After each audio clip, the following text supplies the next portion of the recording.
தினம் ஒரு திருக்குறள். அறத்துப்பால் பாயிரம். இல்லறவியல். 10வது அதிகாரம். இனியவை கூறல். 93வது குறள். முகத்தான் அமர்ந்து இனிது நோக்கி அகத்தானாம் சொல்லினதே அறம். இந்த குறளின் விளக்கம்.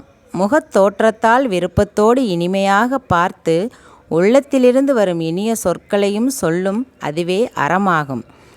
அதாவது ஒருத்தரை அவங்களோட முகத்தை பார்த்து நாம் விருப்பத்தோட சந்தோஷமாக உள்ளத்திலிருந்து சொல்கிற ஒரு வார்த்தையும் அவங்களுக்கு எவ்வளவு மகிழ்ச்சியையும் சந்தோஷத்தையும் கொடுக்குமோ அந்த வார்த்தைகள் ஒரு பண்பான நெறியான அவங்க வாழ்க்கைக்கே ஒரு மாற்றங்களை தரக்கூடியதாக அந்த இன்சொல் அமையுமா. அப்படியாப்பட்ட அந்த வார்த்தையை வள்ளுவர் அறத்தோடு ஒப்பிடுறார்.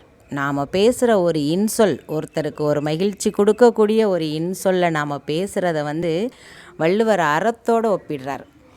முகமலர்ந்து சொல்கிற அந்த வார்த்தையை ரொம்ப நம்ம ஒருத்தருக்கு காசு பணம் கொடுக்காட்டி கூட சந்தோஷமான 2 வார்த்தை அவங்ககிட்ட போனால் எனக்கு ஒரு மன ஆறுதல் கிடைக்கும்ப்பா அப்படின்னு சொல்கிற அந்த வார்த்தைகளை அறநெறிக்கு அறத்துடன் ஒப்பிடுகிறார் வள்ளுவர். முகத்தால் விரும்பி இனிமையுடன் நோக்கி உள்ளம் கலந்து இன்சொற்களை கூறும் தன்மையில் உள்ளதே அறமாகும். பிறரை பார்க்கும்போது முகத்தால் விரும்பி இனிமையாக பார்த்து உள்ளத்திலிருந்து வரும் இனிய சொற்களை சொல்வதே அறம். முகமலர நோக்கி அகமலர இனிய சொற்களை கூறுவதே அற வழியில் அமைந்த பண்பாகும்.